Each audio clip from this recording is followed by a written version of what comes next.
next up, we have not only the chair of the WITI board, but also IBM's general manager of cloud and ecosystem and developers and a social business evangelist, Sandy Carter, who is going to talk about recent findings of a research report advancing women and to give you 5 career hacks to help you get ahead. So without further ado, Sandy Carter.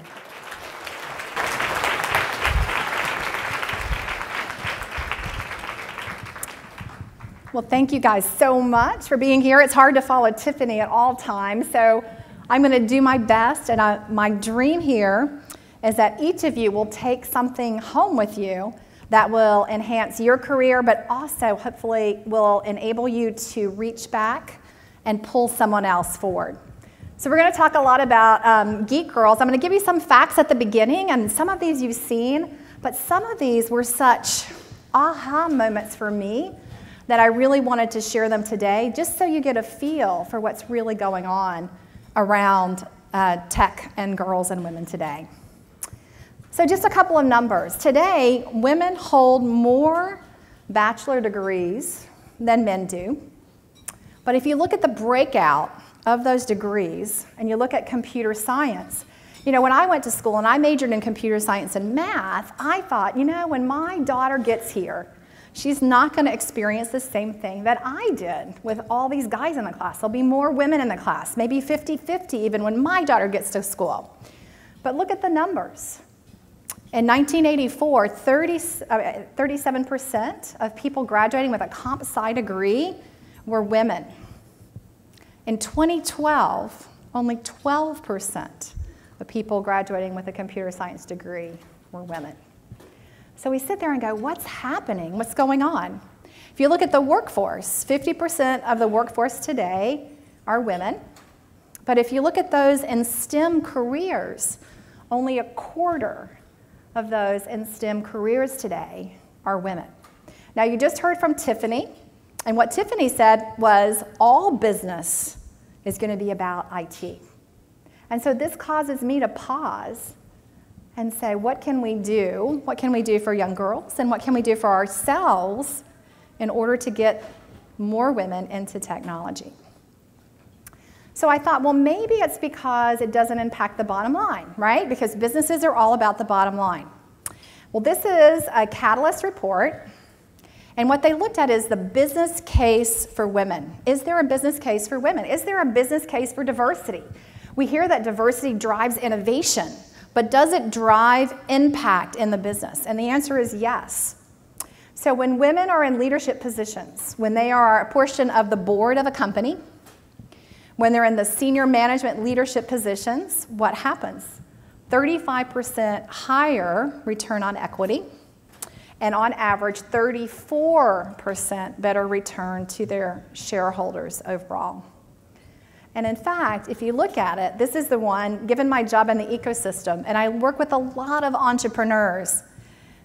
Women today, if you look at VCs, the percentage of women who do venture capital funding for entrepreneurs, where Silicon Valley today has 80% of the VC money in the world, only 6% of those are women, 6%. But did you know that women entrepreneurs are 15% more profitable? However, they are 40% less likely to get funded. Can you believe that? That's amazing, right? So what I'd love to do today is, we're not going to solve all these challenges and issues in the world, but there are some things that we've learned, both about bringing young girls up in tech and also about keeping more women in tech. Women tend to go in and out of careers a lot more. So what types of things are we seeing that we can change? So one of the things I wanted us to start thinking about is, from this study, there are kind of, just like Tiffany talked about a bimodal for IT, we're also bimodal. We have 2 thinking speeds. And speed number 1, or system number 1, is this fast thinking speed. It's intuitive, right? You probably woke up this morning and you put your shoes on and you didn't really think about how you had to put your shoes on. But then you've got a second speed. That's a slower, reflective speed. Maybe you're thinking about, a deep strategy. This morning I had breakfast with Lauren States, one of our WITI Hall of Famers from last year. She was talking to me about some of the strategy, and I was thinking, okay, I got to shift into speed number 2, because I really want to think and process about what she's telling me, because she's so smart, so that I could really understand it. And so what I want to do is I want to go through some career hacks, some things that from our research really make a difference for women in tech. But in order to do that, some of these will be maybe counterintuitive. It won't be with your intuitive side. You might have to do some slow, really deep introspective thinking. Does that make sense? Okay, so let me show you the 5 that we have. And let me do two more things too. What we did as well at IBM, I wrote a book that we're going to give away for free. I don't have enough for everybody, but after the session we'll do a book signing. It's all based on solid research, so you can go outside and get a copy of this. And if you don't get one, there is an e-version. So that digital thing that Tiffany talked about, you'll be able to get your own digital version as well. So here are the five hacks that we looked at. And it's kind of looking at that old school, what's intuitive, to what's happening on today. So in the past, we talk about knowledge being power. One of the hacks we're going to talk about today is that we want all of you guys to act like an open API. You guys all know what an API is? Application Programming Interface. Okay, good. Okay, our hack number 2 is social is for kids. But what I want you to think about, and that reflective thought, is that be intentional about your social influence, because it will impact you as a technologist. Hack number 3 that I want to talk about is people say, I don't know if you guys have heard this before, Sandy, it's not personal, it's just about the business. But I want to tell you that in today's world, to win the hard sale, you have to show your soft side. Hack number 4 that we're going to talk about is, wing it. It'll just happen for you, versus homework is not a MOOC point. Do you guys all know what a MOOC is? Massively online. Okay, great, course. Okay, and then finally, in the past we've talked about transactional relationships. Doing something, I met you, I got what I needed, and I moved on in life. What I want to talk to you about today is that lifelong relationships are the breakaway play. And I saw it in the research. It's also something I believe that Carolyn Layton embodies. I think it's how she's built WITI.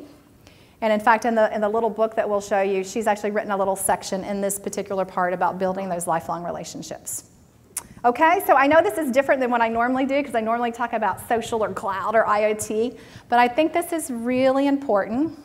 It's very personal, and I think it's something that each of us can take away and change the world. I was really inspired last night by Patricia, and I'm hoping today that you'll leverage and use this to go and do some of her advice and to really change the world. Okay, so let's look at first, acting like an open API. When I went to school, I was graded on how much I could memorize. Anybody else graded that way, right? You went and you looked at the book, and you studied and you memorized, and then you were tested on it. And if you did well, you were a great student. Well, my daughter, I have 2 daughters, a 13-year-old and a 16-year-old.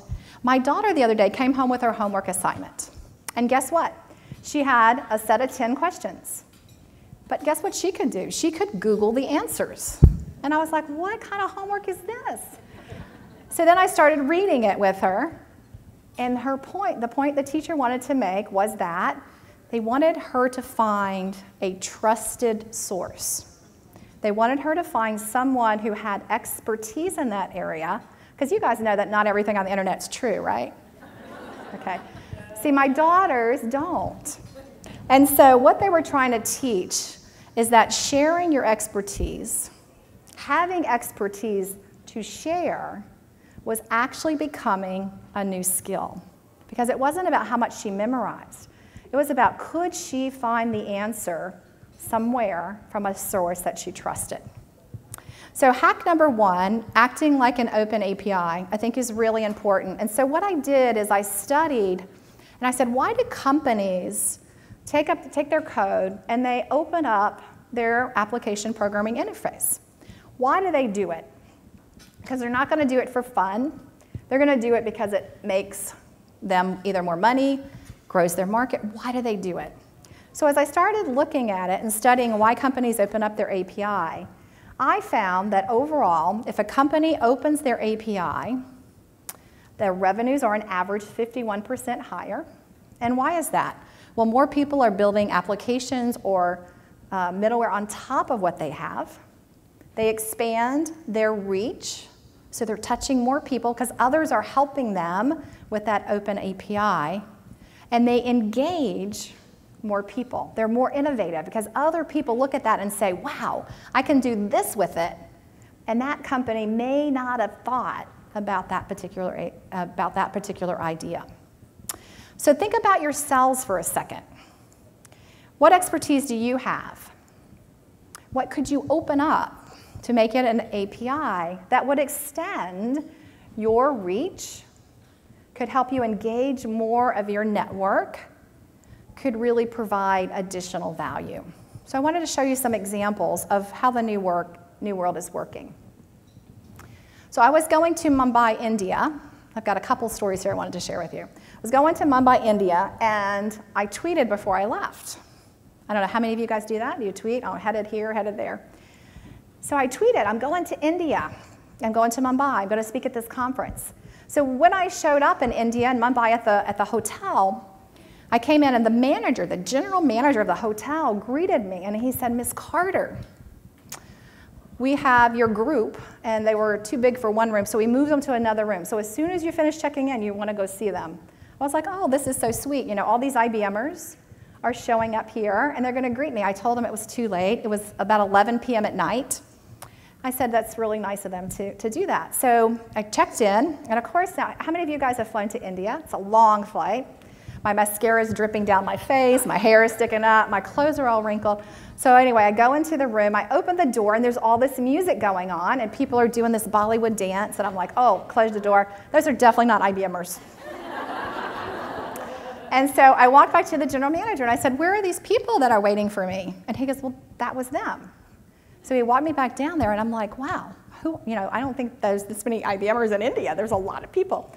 So he went back in the room, and I still remember it to this day. This little gentleman came running up to me, and he goes, hi, Sandy, my name is Anil. And he goes, I am the social media president of Mumbai. And I said, oh. And so he said, how are your dogs? I'm like, oh, they're doing really good. He goes, oh, I notice you have 2 dogs with 1 eye, which is true. I have a blind dog, and I have 1 dog with 1 eye. 2 dogs, 1 eye. I go, yes, this is true. So then he asked me about my daughters. I tell him about my daughters, and I'm sitting here thinking, wow, isn't this is really interesting. So I say, well, Anil, who are all these people? He goes, well, I found out you were coming to India. And so I called IBM office, and they said, oh, you're really, really busy, but that I could call the hotel, and So I did. I called the hotel, I sent out a note, we posted it, and so we have the Mumbai Social Media Club here to listen to you speak. So now remember, this is 11 p.m. at night. And so I said, oh my goodness, so what did you want me to speak about? And he goes, social media. And so they set up a projector, they turned off the music, and they all sat down on the floor. And so I said, well, what can I do? I have to do this, right? And so I sat there and spoke to them from about 11:30 to 2 a.m. in the morning. So think about that story. There's a couple, I think, good ahas in there. First, I had a subject matter expertise that they were interested in.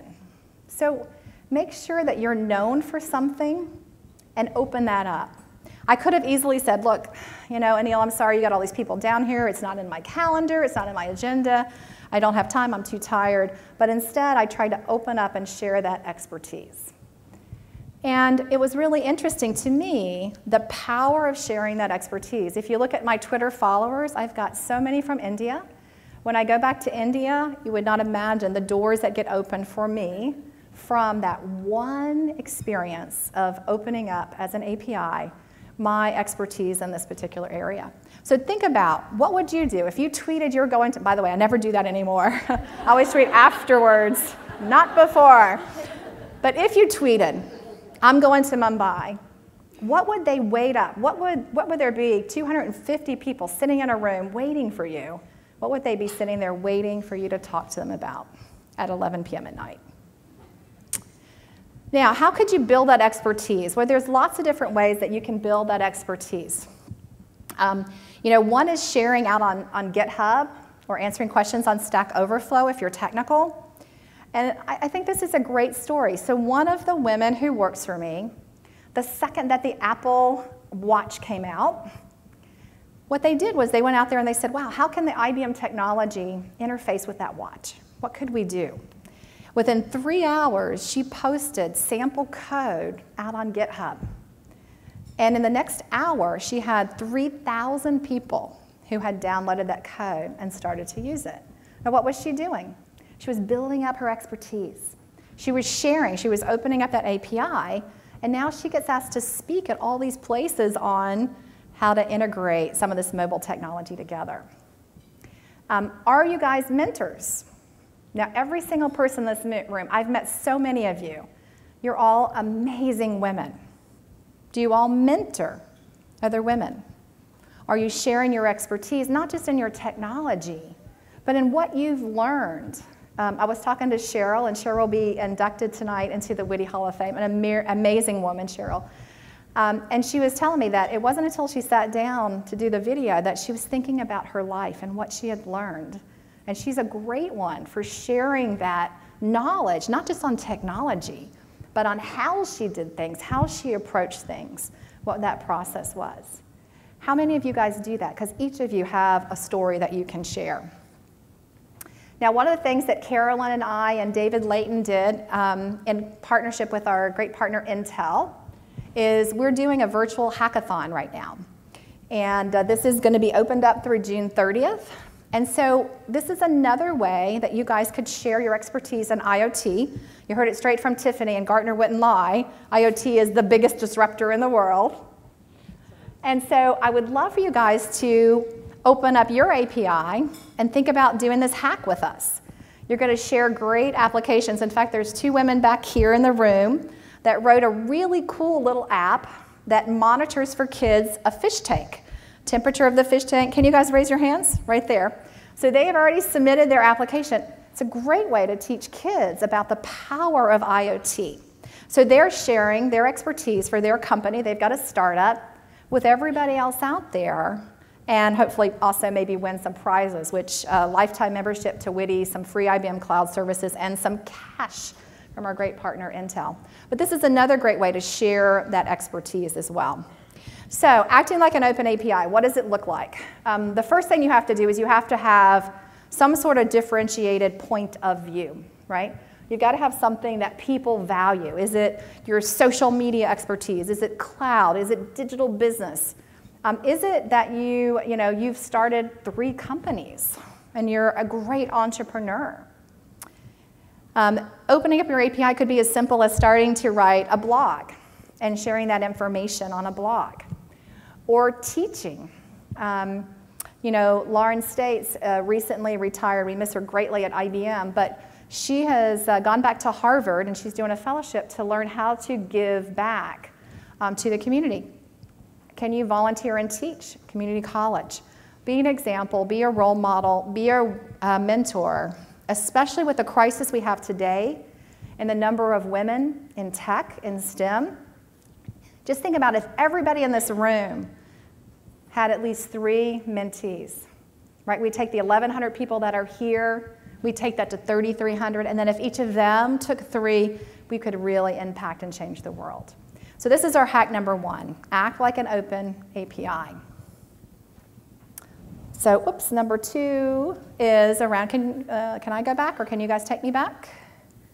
Can somebody take me back? Rick, help me, thank you. Okay, so hack number 2 is to be intentional about your social media influence. I think about 5 years ago, Carolyn asked me to come and teach a class on Twitter. And I know it sounds like, oh, wow, really? But back then, not everybody was using and leveraging the technology. But even today, I still see people that are out there, and they're not thinking about their brand, how they're represented out on their social channels. And I really want to make sure that everybody in the room leaves with saying, how can I be intentional with my career, with my brand online? And I want to show you why it's so important. I love this chart. It's probably one of my favorite charts.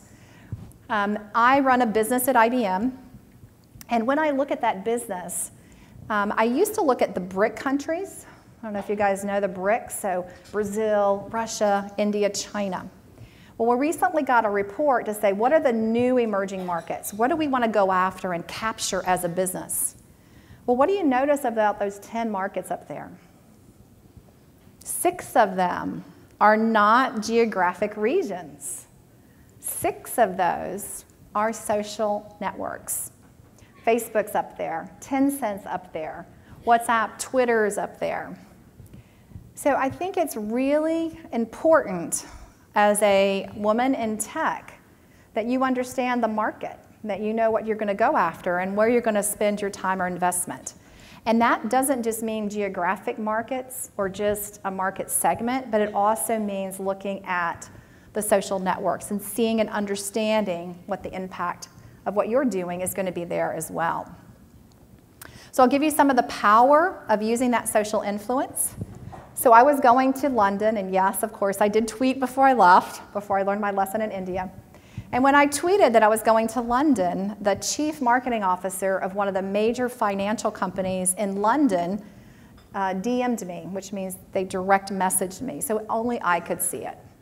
And he said, look, I just found out you're going to London. I've been following you for the last 2 years, which I thought was interesting. CMO of one of our not customers had followed me on Twitter. He said, I really would like to get 3 or 4 hours with you when you come to London. So I was like, well, that's great. Of course I would spend time with you, right? And so when I called the account team, the sales team, they're like, oh, we've tried to get in for a meeting. You know, it's just fake. They're not going to give you a meeting. But he actually did. He gave us 3 or 4 hours. We went there, and he just wanted to learn about social. So we just whiteboarded about social for 3 or 4 hours. At the end of the meeting, my sales rep, who was at this time actually a little perturbed that I was able to get this meeting and he wasn't, and so he said to the CMO, you know, why did you ask her to come to this meeting? Because I emailed you, I called you, I left you a voicemail a couple times, and I'm just curious, why did you give her the meeting? And the CMO said, well, I wanted to talk about social. And the guy still looked at him, and he said, so you emailed me, and you called me. And so I Googled you. And so I found out that you don't have a blog. You have a LinkedIn profile, but you haven't updated it for 3 years. And you've never tweeted. So what could I learn from you? And after that, when we were leaving the meeting, he said, Sandy, could you teach me how to do this? I got to learn how to do this. But this is happening more and more, right? How many of you Google someone before you go meet them, right? Absolutely. And do you think the person you're meeting with Googles you? Absolutely. And so they're going to be looking for your prowess and what you stand for, what your brand is in social. And so as you're looking at this, there's lots of different ways to use social in your business as well. I wanted to share one with you that I think is really interesting. This came out of our research division at IBM. And what we're able to do now is we can take 200 tweets or a whole set of posts on Facebook or posts on LinkedIn, and from that, we can determine someone's personality. Now, I think this is awesomely cool, and you guys can do it too. You can go out to the IBM site, enter in your Twitter ID or Facebook ID or LinkedIn ID, and it can predict your personality. Now, of course, I'm pretty skeptical, so I'm like, there's no way. And so even though IBM had already tested on 1 million people, I went out there and tested, and I said, they're not going to get me.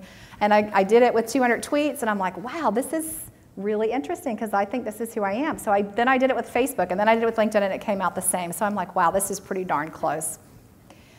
So how would you use this for business? Well, did you know that we've got retailers today that are looking at, instead of in commerce, just looking at past history of purchase, we're looking at personality match. So let's say, you know, myself and Teresa, we have the same personality. They might make recommendations about what I should buy next on that personality versus what I purchased in the past and somebody else had purchased. And did you know that when you do that, when you match on personality, your upsell and cross-sell is about 41% higher.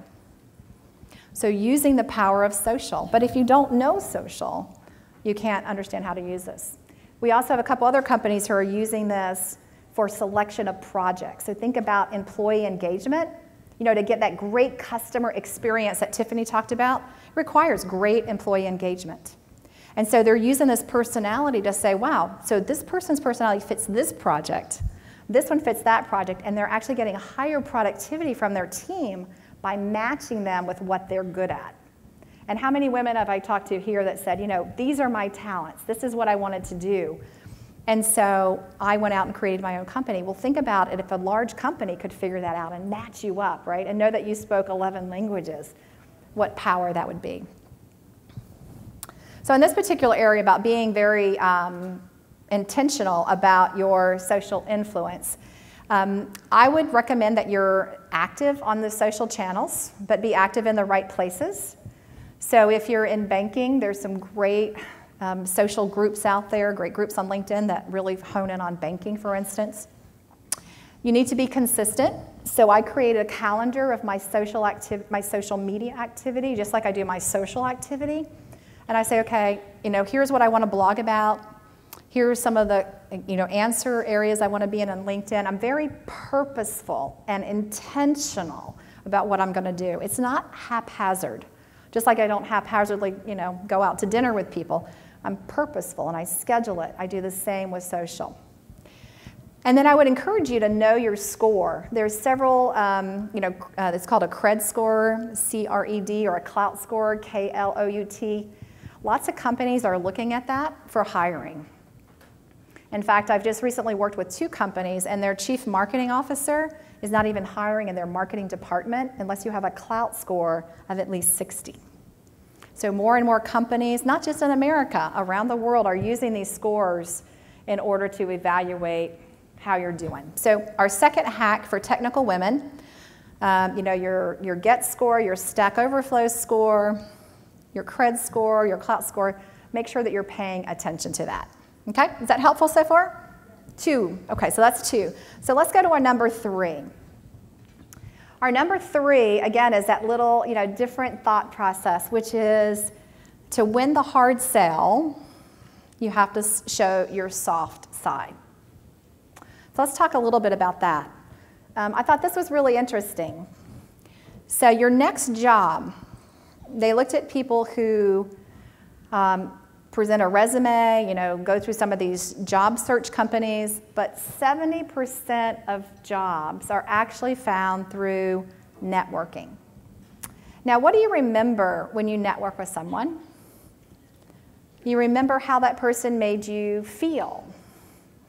You remember the interaction with the person, not necessarily every skill that that person had, right? In fact, you know, Carolyn, I think, has a second or third sense where she can sense energy, an energy vibe from people. And so think about today as you're going through and looking at your networking. Networking is showcasing not just the skills you have, but that soft side of you as well. So if we really think about this and you think about that soft side, I wanted to tell you a story where I got some opposite advice than showing my soft side. So I was at IBM, and I was asked to take over a team that had very poor morale and very low results. And they happened to be all men. So I came into the team and started, you know, trying to sort through what was going on. And I thought, well, one of the big things is this team doesn't communicate. So I started doing a staff meeting, getting them together to help them communicate better. And then I thought, well, you know, the other thing is I've got to work on the motivation. I love quotes. And so I thought, what I will do is every Monday morning before the staff meeting, I'm going to select a quote for each member of the team, and I'm going to leave it on their desk. This is really cool, right? And it took me a lot of time. I mean, I would spend time Sunday night, I'd be picking out the quote for each person, and I'd leave it on their desk. I did this for about 3 weeks in a row, when finally the longest standing member of the team, who was also the biggest, I think he was about 6'4", member of the team, he comes into my office. This was when we had doors on the offices. And he comes in and he slams the door and he sits down. He says, "We got to talk." And I said, "Okay." And he goes, "We don't like the quotes." And I said, "What do you mean you don't like the quotes?" And he goes, "Well, in case you haven't noticed, we're all men. And this is a really girly girl thing to do." And I said, well, do you want to talk about it? No. And he got up and he walked out of the room. And I was sitting there thinking, and I'm like, should I stop doing this, right? Obviously, they didn't like it. And I'm like, you know what? I'm not going to stop, because actually I am a girly girl. So I think I'm going to do this because it does show a part of me and who I am. I'm going to be who I am. So let's fast forward.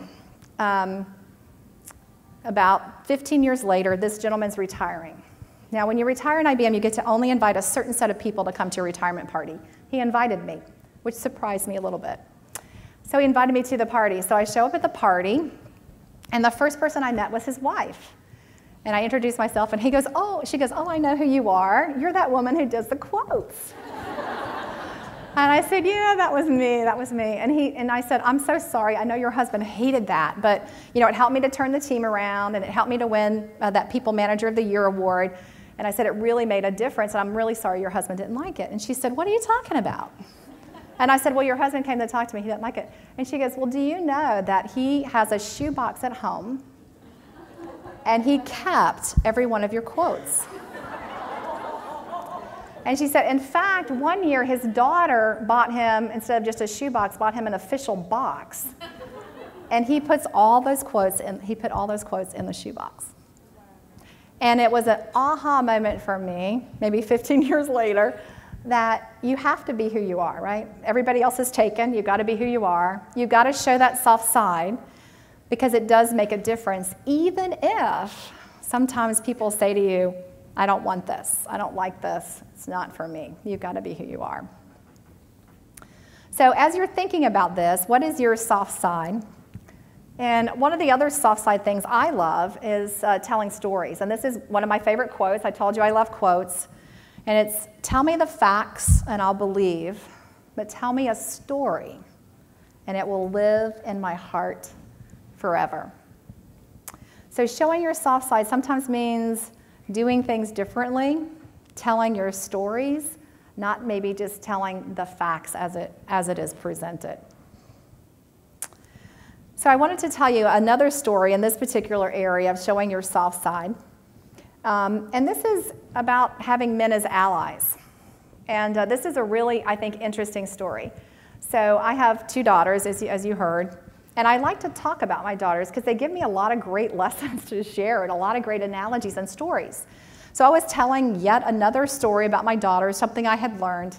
And this guy who's a peer of mine, he said, enough with your freaking stories about your daughters. He goes, that is, such a woman thing to do. And I said, well, you know what? Enough with your football analogies. I mean, enough of the football analogies. I said, you know what? Let's do something. For the next week, I will not do any stories about my daughter, but I'll do football stories. And you don't do any football analogies. You do stories about your kids. And let's see what happens. So he was going, oh, yeah, right, like football. He didn't know my dad was a football coach. So I have good football stories. And so we agreed to do that. And I did that, and I really invested the time with him because I knew that I needed to win him over for my team to be very successful. I knew I couldn't do it without him, and I knew this was one thing that he said was the crux, but I knew there were other things going on. So at the end of the week, we came back together, and he said this was really an interesting experiment. So we talked about it. He said it brought him a different perspective, a different point of view, and he and I have been fast allies now for many, many years based on that one experience. So I know a lot of people will say, I want a mentor, it's got to be a woman. I want a sponsor, it's got to be a woman. I just encourage you guys to look for mentors, women and men. Look for sponsors, women and men. And also look for men that you need to be your ally. And figure out something even crazy here. Like this for me was a true touchdown. Because just from swapping this one thing that he said was irritating him, got him to notice, pay attention, and do some things in a different way. Showing that soft side. So a checklist here on the soft side. There's lots of skills out there, and I know a lot of us in tech, I look at the curriculum of some of the MOOCs that are out there, and I'm like, wow, I want to learn about cloud computing and IoT, but there's also a lot of collaborative skills, and keeping those up to speed, like Wendy talked about this morning in her coaching session, is really important. There are some great areas that you could encourage your kids in, like design is really hot now. And that requires, I think, a soft side, because you're looking at it from the perspective of the customer. You've got to empathize with them. And then I believe that showing personal interest without looking for something in return. You know, some people will say, well, I'll do you this favor, but then they come back to you and they go, well, I did that favor for you, so you got to do this for me. You know, do a favor, don't expect anything in return. So do that because it's the right thing to do. It always comes back and multiplies in your benefit for sure. I'll guarantee it for anybody in the room who wants to try that. Okay, so that's our number 3, showing your soft side, not to make that hard sale. Okay, so let's go on to number 4. Everybody with me still? Yep. Okay. So number 4, homework is not a MOOC point. And I was trying to do a play on words here with MOOC versus MOOC, saying that you really do need to be prepared. And skills are really important. You've got to have the right skills. Things are going so fast now, it's probably not going to be classroom training. There's going to be a lot of on-the-job training. I use a lot of MOOCs to upgrade my skills. So how are you guys making sure that your skills are staying relevant, that you're staying up to speed, so especially in some of the technology areas as well as others, so that you can be successful? And this one is really important to me. So we recently did a study at the end of last year saying what are the core things that men or women need to succeed in the workforce or workplace. There's a lot of things on here that are really important. So collaborating with your peers, very important. You know, personal leadership, very important. Politics plays a role. But look what's number 1 right there in the middle. It's about having that meaty assignment. In fact, 42% of rising to the top of the market is about having that meaty assignment. Maybe it's a strategy role or a P&L responsibility. But it's a really important role. Now, I think the interesting thing is, if you take a look at women and the way that they're mentored, is that women typically have what we call this missing 33%. And if you haven't listened to the TED Talk, it's entitled The Missing 33%. I encourage everyone to go out there and listen to it. Because what it says is that when women get a mentor, women get mentored in collaboration with others, personal leadership. 2 of the things I said were very important. But most of the mentoring is in those 2 areas. But when men get mentored, they typically get mentored in that centerpiece, which are, you know, how to get that meaty assignment, how to understand the business, how to look at strategy and what's going to happen in the future, how to do that financial P&L responsibility.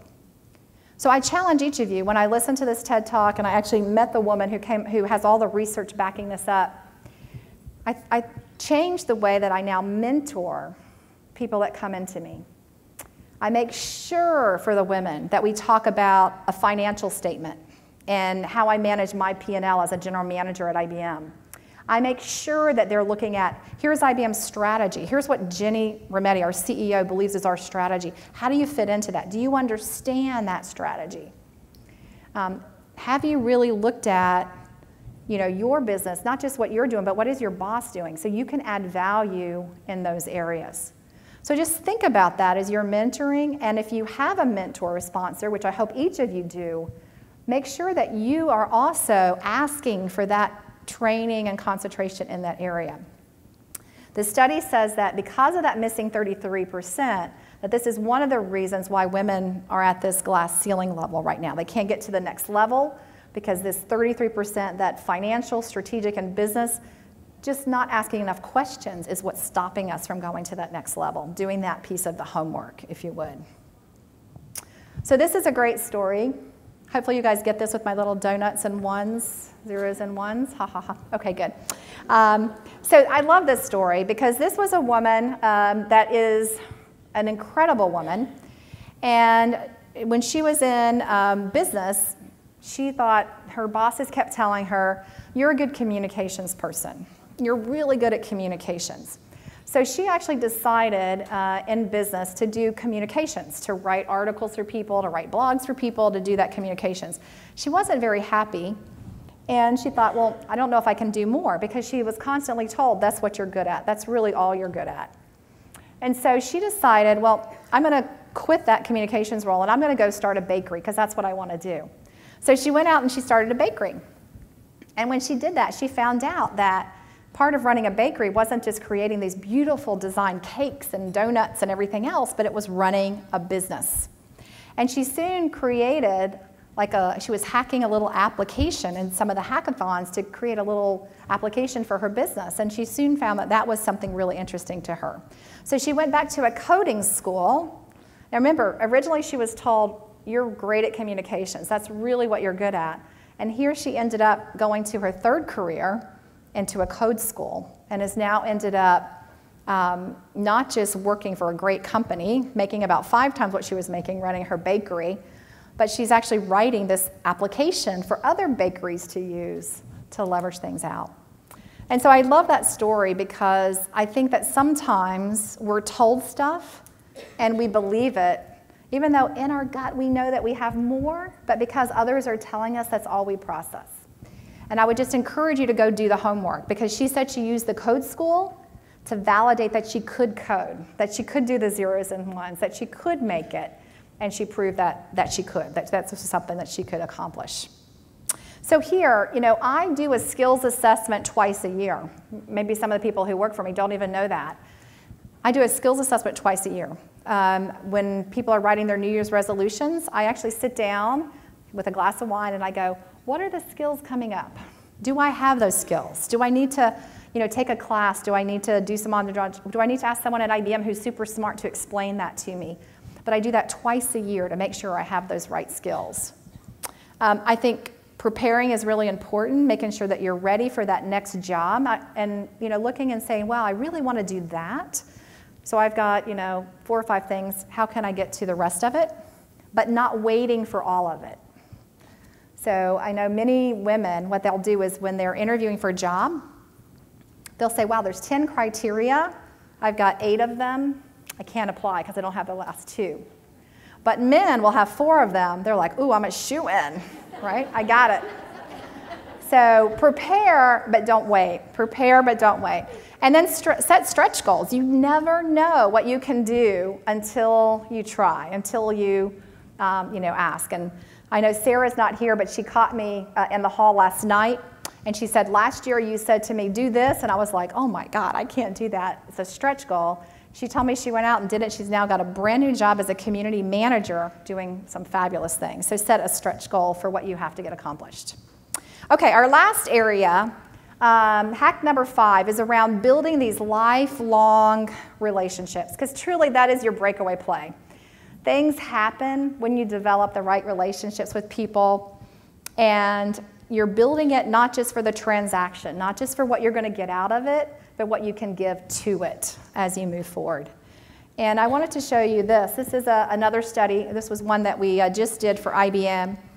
We looked at about 450 executives, and these were men and women, and we talked about what were the right things to focus in on and hone in on. You see, one is just get the right opportunity that we talked about, but number 2 by far was building up that network of lifelong relationships, making sure that you've got the right people in your life and that you're connected. It's kind of like that example I gave you with my daughter, right? She had to go out there and find the answers.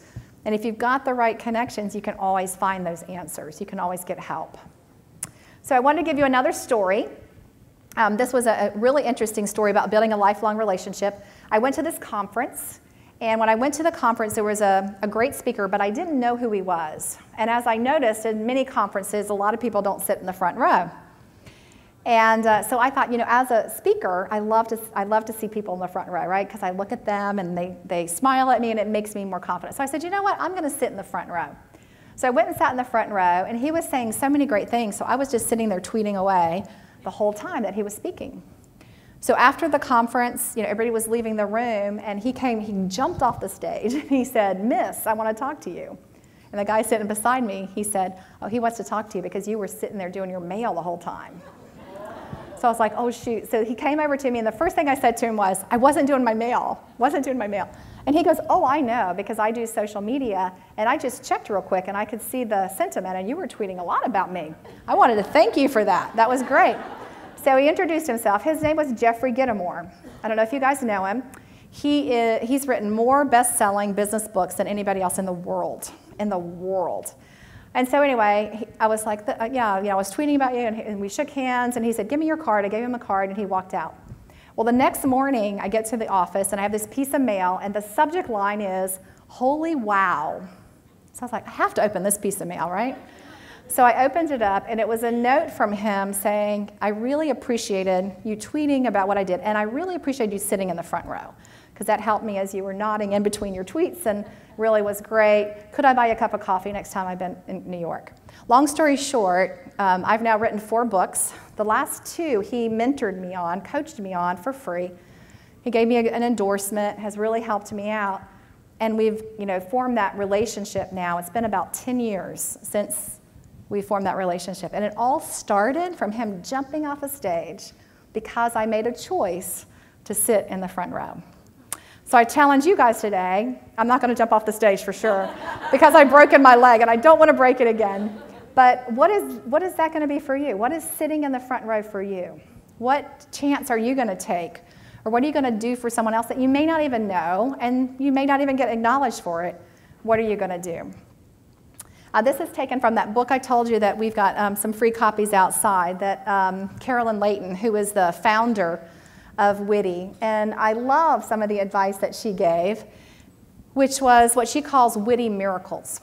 And this is about introducing yourself and not saying, oh, I know that you know this person, can you introduce me? But instead saying, how can I help you? What can I do to help you in what you're working on? And opening doors for somebody else, celebrating someone else, not being competitive, but celebrating someone else and what they've done, and making sure that they know that you appreciate whatever they do for you. This morning, someone brought me a glass of tea. I thought that was just really nice because I was hobbling around my cane. So just doing little things like that, not for something in return, but to build that relationship up. And I've got a couple other things here that I think is really interesting. This is my daughter and my husband. Good-looking crew, huh?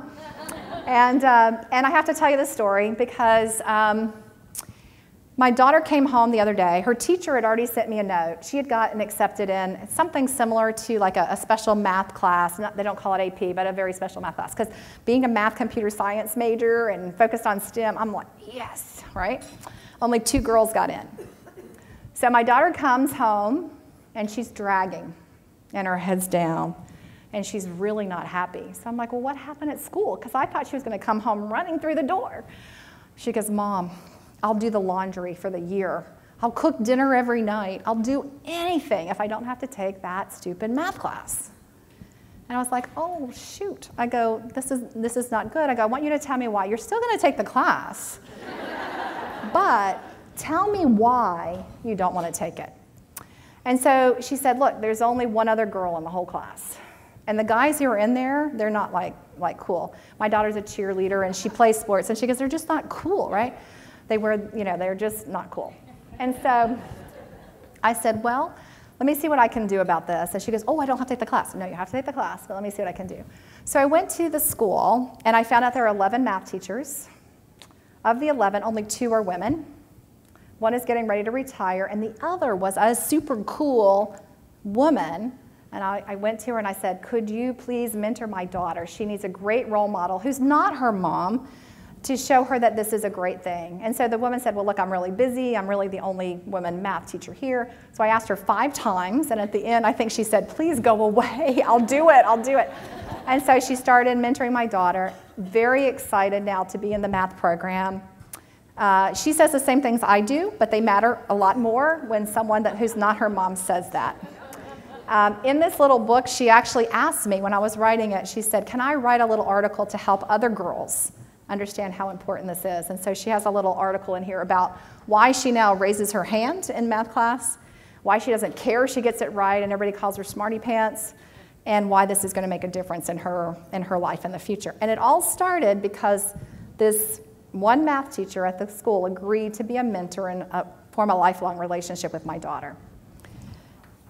So let's go to another example, which I think we saw yesterday from Patricia. And I think this is really interesting. It's something that we're starting to work on right now at IBM. And I've got Yvette Lamar here. Yvette, if you could just raise your hand. Which is about changing media for women as well. So media, if you think about media influences what we think about certain careers. So if you think about Mad Men, do you remember the women in tech in Mad Men?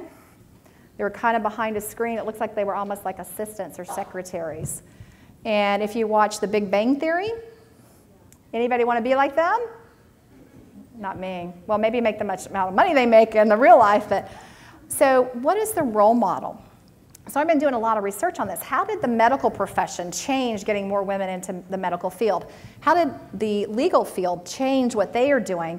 And both groups told me that they really had a spike in women wanting to join that field when media, TV, started portraying really cool women that were doctors or that were lawyers. That was a big turning point.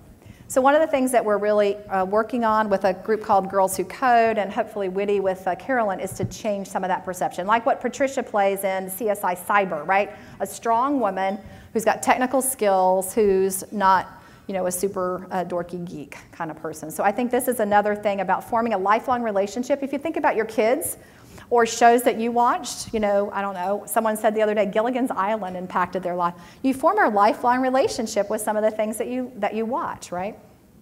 Okay, another couple of examples here on lifelong relationships. This one I think is really important. So who you choose to form those lifelong relationships is really important.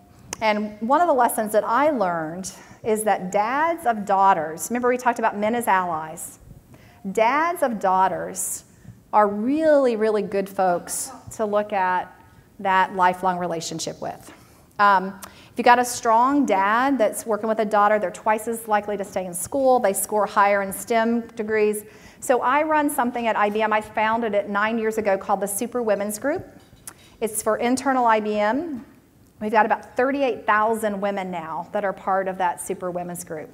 And one of the ways that we founded it was not just going after strong women executives like Marie Week, who will be inducted into the Hall of Fame tonight, or also high potential women, but we also went after men as allies, and we carefully chose the executives that we got to support us. I purposely targeted men who were executives that had daughters because I knew that they would understand. If they didn't understand today, they would eventually learn.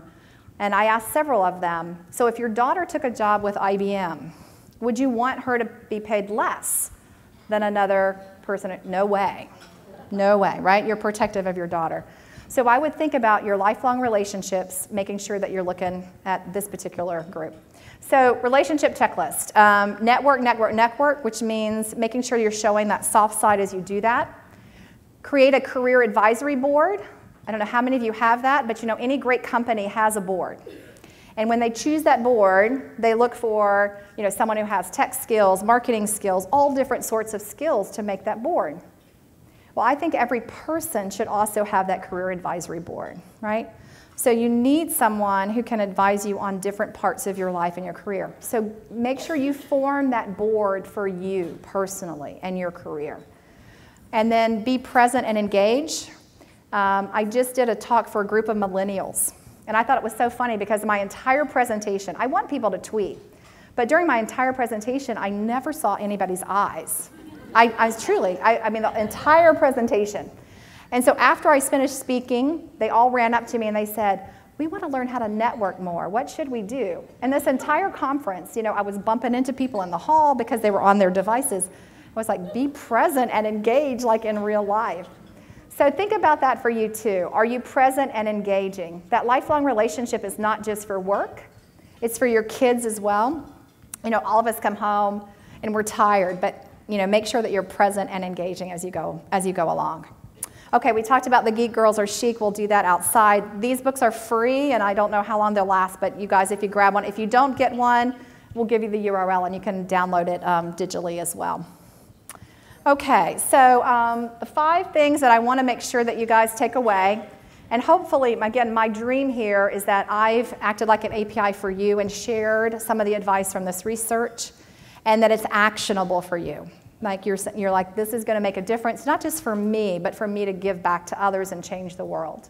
So we talked about acting like an open API, being intentional about your social influence, not just showing the hard side, the tough side, but your soft side, doing your homework, getting the right skills, being focused on that missing 33%, and then making sure that you're focused on those relationships. Especially here at WITI, there's such an opportunity, so many wonderful women here that I want to make sure that you're focused on that as well. So with that, if there's anything I can do to help you guys, let me know. I appreciate your time, and thank you so much for coming, and especially to our big group of 100 IBM women over here. Thank you, guys.